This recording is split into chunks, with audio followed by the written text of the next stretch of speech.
Cantha, a land long isolated from the rest of the world, now has to open its borders to outsiders yet again. Today we will learn of this great land, and we're going to start with Shing Jea Island, more specifically Seitung Province. But before we do that, we need to establish the history of this jewel in the unending ocean. So hello, welcome to my channel, and here we learn the lore and stories of Tyria, and today we're going to take a look at Seitung Province and Shing Jea Island from the expansion End of Dragons.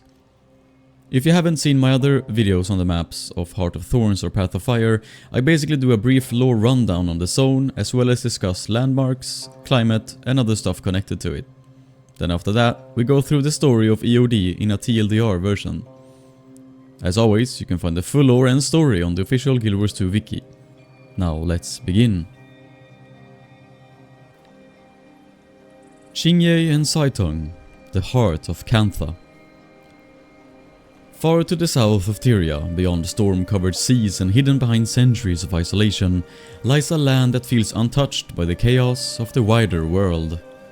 An island of quiet rivers, of bamboo forests wrapped in morning mist, of temple bells echoing through mountain valleys. This is Shing Jea Island, and within it lies Seitung Province, a peaceful region where much of modern Cantha still holds tightly to its oldest traditions. Before human kingdoms rose across Cantha, Shing Jea already belonged to the land and its first inhabitants. Ancient Tengu tribes once lived among the island's forests and cliffs. The Angshu and Shenshali made their homes here long before the arrival of humanity. High above them, in the snowy mountains of the Jaya Bluffs, dangerous Yeti wandered through frozen stone and ice. Then, centuries ago, human settlers arrived upon Cantha's shores. Canthan tradition says the 6 human gods guided them to this new homeland. Villages slowly spread across Shing Jea's coastlines and valleys, and over time these settlers became the ancestors of the Canthan people. Fishing communities formed beside calm waters, temples rose along riverbanks, bamboo forests surrounded ancient roads traveled by monks, farmers and pilgrims alike.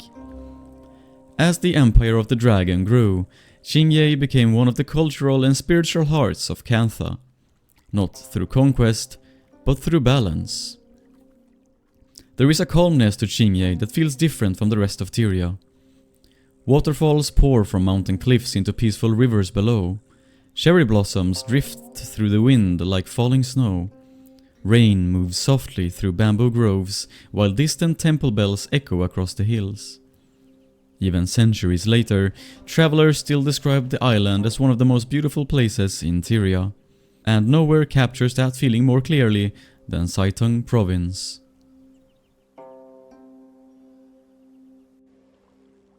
Seitung Province, the ancient home. Seitung Province rests along the eastern side of Shing Jea Island. For outsiders arriving after generation of Canthan isolation, Seitung is often the first glimpse of the empire reopening to the world. At first glance, the province feels peaceful. Fishing boats drift slowly across the harbor waters. Farmers work quietly in green fields beneath flowering trees. Lanterns sway gently above village streets, while rivers wind through forests and old stone bridges. Life moves slowly here. But beneath that calm surface lies the memory of everything Cantha has endured. At the center of the province stands one of the most important places in Canthan history, Shing Jea Monastery. For generations, students traveled here to train their minds and bodies. Warriors, monks, ritualists, and adventurers once walked these courtyards seeking discipline and wisdom. The monastery was never simply a school for combat. It taught patience, reflection, balance. A belief that true strength began with oneself. Even centuries later, the monastery remains one of the spiritual centers of Cantha. After the destruction caused by the elder dragon Seitan and the loss of old imperial centers in Kaineng, the monastery became the residence of Empress Yin and the royal court. A place once devoted mainly to learning now also serves as one of the empire's most important political locations. Yet, Despite these changes, the monastery still feels peaceful. Stone pathways wind through quiet gardens, students continue training beneath old wooden roofs, while monks care for shrines beneath the mountain air. In Shing Jea, older traditions still endure. To the south lies Seitung Harbor, where the calm rhythm of the province meets the movement of the modern world. This is one of the busiest ports on the island. Fishing fleets return at dawn with fresh catches from the sea. Merchants move supplies through crowded marketplaces, while jade-powered machines hum beside centuries-old architecture. Foreign visitors are beginning to return to Cantha after centuries of isolation, and many first arrive through Seitung Harbor. Here, the contrast between tradition and modernization becomes clear. Old wooden docks stand beside glowing jade technology. Ancient fishing skiffs drift beneath industrial cranes. Lantern light reflects across waters touched by modern machinery. Cantha is changing, and Seitung stands at the edge of that transformation. History in the shadows. Yet parts of Shing Jea still feel untouched by time. Deep within the bamboo forests lies Sendai Jun. Mist moves silently between old shrines and narrow stone paths. Waterfalls echo through hidden valleys while prayer bells ring softly in the distance. For centuries, pilgrims traveled here seeking enlightenment. Ancient stories speak of the Kirin spirit Sunra, protector of the valley and guardian of its sacred places. Even now, Sendai Jun feels ancient, quiet. As though the forest itself has witnessed generations pass beneath its trees. But peace in Tyria rarely lasts forever. Unrest among the spirits and the actions of extremist speakers eventually brought danger to the valley. Sacred places became unstable, and hostile spirits wandered shrines once meant for meditation and reflection. Even the quietest corners of Cantha can be touched by suffering. Daigo Ward. Not far from the quieter villages and harbors lies Daigo Ward, one of the most important residential districts in Seitung Province. Unlike the peaceful countryside surrounding it, Daigo Ward feels busier and more structured. Streets are lined with homes, training grounds and official buildings connected to the Ministry of Security. The ward is also known for the close coexistence between humans and Tengu. For centuries, the history between both peoples was shaped by conflict and distrust. But in modern Cantha, Daigo Ward stands as one of the clearest examples of that relationship changing. Tengu communities live openly beside their human neighbors, and their influence can be seen throughout the district in its architecture, traditions, and local customs. Even here, among the training grounds and crowded streets, Shing Jea's deeper themes remain present. Tradition beside progress, history beside change, and a people trying to build something better than the conflicts of the past. Lessons of Shing Jea. Shing Jea remembers its past, even while moving toward the future, and nowhere are the scars of that past more visible than along the shores of the North Peninsula. When the elder dragon Seitan rose from beneath the sea, massive waves struck the coastline of Cantha. Entire regions were damaged, ships were destroyed, countless lives were lost. Even years later, the coastline still bears the scars of the disaster. Broken wreckage lies scattered along the shores. Corruption lingers in abandoned areas. Undead risen continue wandering parts of the coastline touched by dragon magic. The memory of the catastrophe still remains, and so do the people who survived it. But perhaps the most important truth about Shing Jea and Seitung is this: life continues. Despite dragons, despite pirates and corruption, despite centuries of isolation and change. Farmers still work the fields beneath the rain. Children still run through village streets. Fishermen still cast their nets into the sea every morning. Pilgrims still walk ancient roads through bamboo forests towards distant shrines. The people of Shing Jea endure quietly, not through conquest or power, but through resilience. This is what makes Shing Jea feel different from so many other places in Tyria. It is not remembered for conquering armies or endless war. It is remembered for balance, for reflection, for ordinary life surviving through extraordinary times. And perhaps that is why returning to Cantha in End of Dragons feels so powerful. Because the journey does not begin with destruction, it begins here, on an island of rivers, temples, blossoms and memory. A place where Tyria slows down long enough to breathe. Now we will explore the story of EOD and what happens in Seitung Province. If you haven't played EOD yet and don't want spoilers, you can skip this part. From Tyria to Cantha. After the deaths of the Elder Dragons Jormag and Primordus, Tyria finally entered a short period of peace. But something was still wrong. The balance of magic had started to break. Aurene could feel it spreading through the ley lines of the world. Through the memories she inherited from Kralkatorrik, she saw countless futures collapsing towards a single unknown event far to the south.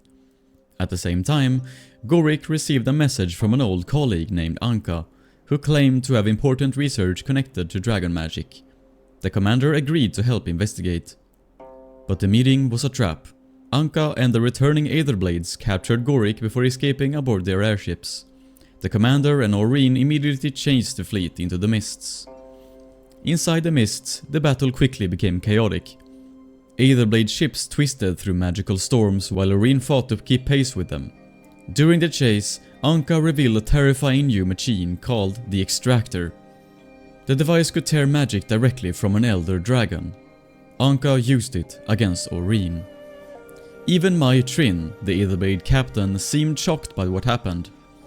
The attack damaged the fleet and sent the entire chase spiraling out of control. Ships lost control inside the unstable magic of the mists. Then everything crashed. The commander's ship fell across the sea, into Cantha. When the commander finally woke up, they found themselves in an unfamiliar room.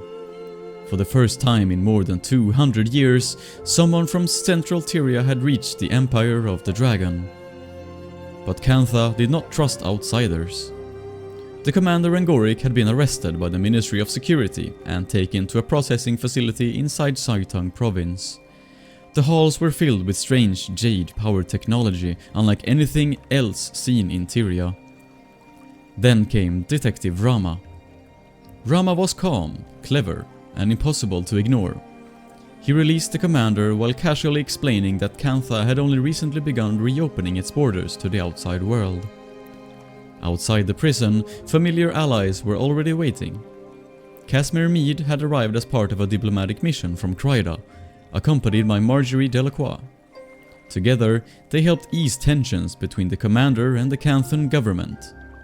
Even then, distrust remained, especially from Minister Lee. Minister Lee, leader of the Ministry of Security, believed outsiders could threaten the stability Cantha had protected for generations.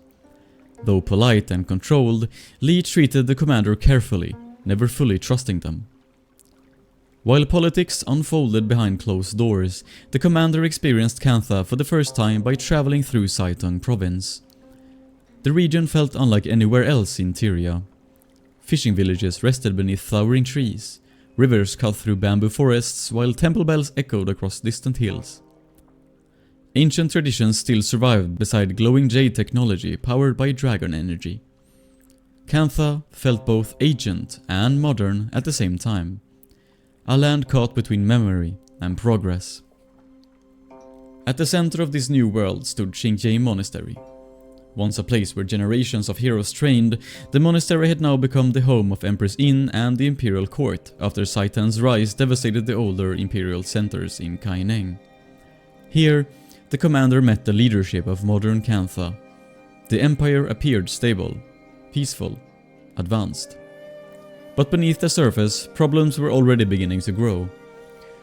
Across Seitung Province, strange jade malfunctions had started spreading. Machines suddenly became dangerous. Jade tech constructs turned hostile without warning. Energy systems failed across villages and harbors.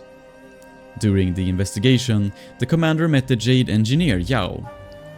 Yao explained that these incidents had become more common over the past year.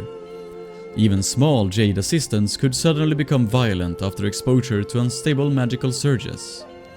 At first, the incidents seemed isolated, but in truth, they were warnings. The balance sustaining Cantha itself was beginning to fail. Eventually, the commander discovered where Anka had escaped, New Kaineng City. And so the journey moved beyond the quiet shores of Shing Jea. After receiving travel authorization through the Ministry of Transit, the commander boarded a ship bound for the Canthan mainland alongside Marjorie, Mai Trin, and Navan. As the coastline slowly disappeared behind them, the true scale of modern Cantha finally came into view. Towering above the sea stood New Kaineng City.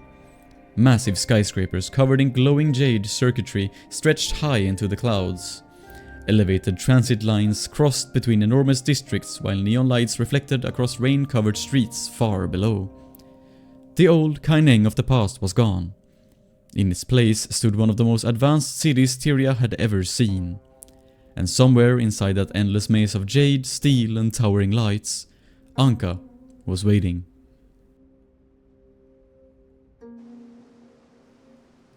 This has been the story and lore of Seitung Province and Shing Jea Island. I hope you enjoyed this video. This is the first part of the EOD maps, and it's really beautiful and rich in lore and history. Stay tuned for part 2, where we explore the New Kaineng City. With that said, thank you for watching this video. Please like and comment something you thought was interesting or something that I missed. Also subscribe to not miss future lore content in this format. Now, take care, and I will see you in the next story. Goodbye.